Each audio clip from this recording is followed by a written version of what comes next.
The morning of July 11, 1861, dawned hot and humid over Rich Mountain in western Virginia. The air hung heavy with the threat of a thunderstorm, mirroring the tension that crackled between the opposing armies gathering on the mountain slopes. This was no ordinary battleground, it was a landscape etched with divided loyalties, a microcosm of the larger conflict engulfing the nation. Western Virginia, a region geographically and culturally distinct from its eastern counterpart, found itself torn apart by the outbreak of the Civil War. Many in the West relied on industry and small farms, their livelihoods tied to the burgeoning industries of the North. They resented the dominance of the planter aristocracy in the East and saw little benefit in seceding with the Confederacy. Families were divided, neighbors turned against each other, and the once peaceful mountains echoed with the tramp of marching boots. The Battle of Rich Mountain was not just about strategic objectives, it was about the very soul of a region grappling with its identity amidst the fires of civil war. Snaking its way through the Allegheny Mountains, the Baltimore and Ohio Railroad was more than just a transportation route. It was a lifeline.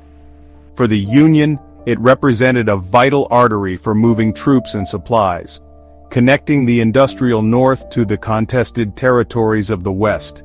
For the Confederacy, its capture would sever that artery, dealing a crippling blow to the Union war effort.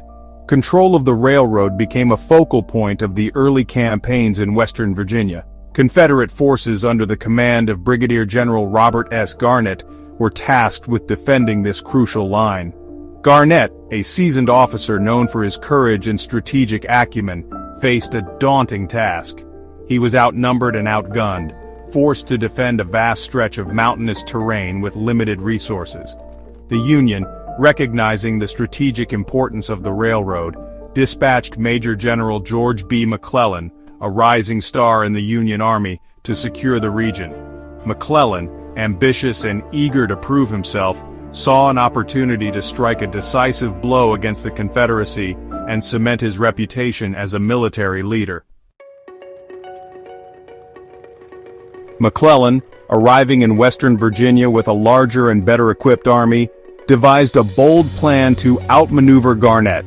He would feint an attack on Garnett's main force at Laurel Hill, while secretly dispatching a portion of his army on a flanking maneuver over Rich Mountain.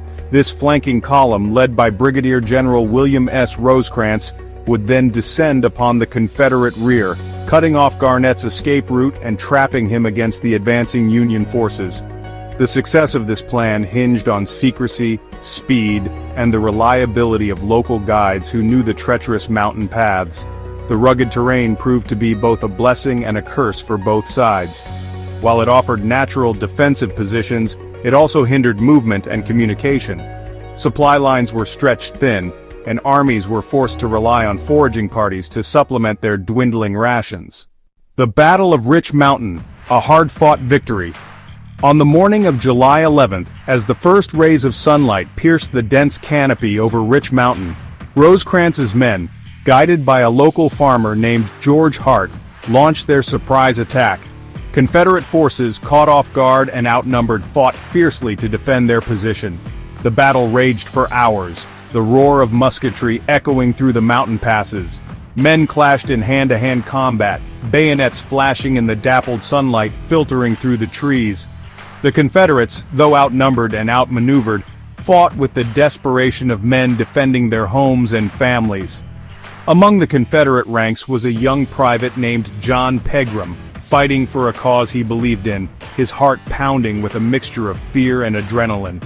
On the Union side, a sergeant named William McKinley, his future destiny yet unknown, led his men with courage and determination, his voice hoarse from shouting orders amidst the deafening din.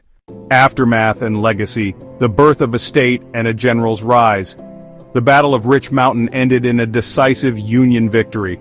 The Confederate forces, their escape route cut off, were forced to retreat, leaving behind their dead and wounded. Garnett, desperately trying to rally his shattered forces, was killed in a rearguard action, becoming one of the first Confederate generals to fall in the war. McClellan's victory at Rich Mountain had far-reaching consequences. It secured the Baltimore and Ohio Railroad for the Union, denying the Confederacy a crucial strategic asset. It also bolstered Union morale, providing a much-needed victory in the early days of the war. Perhaps the most significant consequence, however, was its impact on the creation of West Virginia. The victory fueled the secessionist movement within Western Virginia, paving the way for the formation of a new state loyal to the Union. The Battle of Rich Mountain, like all battles, was more than just a clash of armies. It was a tapestry woven from individual stories of courage, sacrifice, and loss.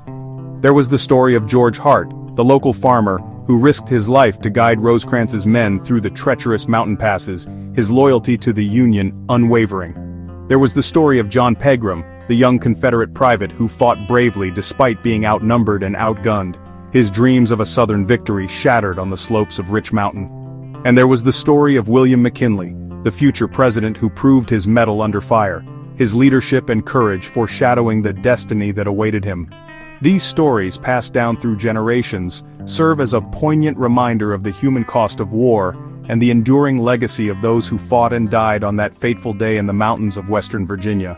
For more Civil War battles, subscribe to Short Fact Wizard.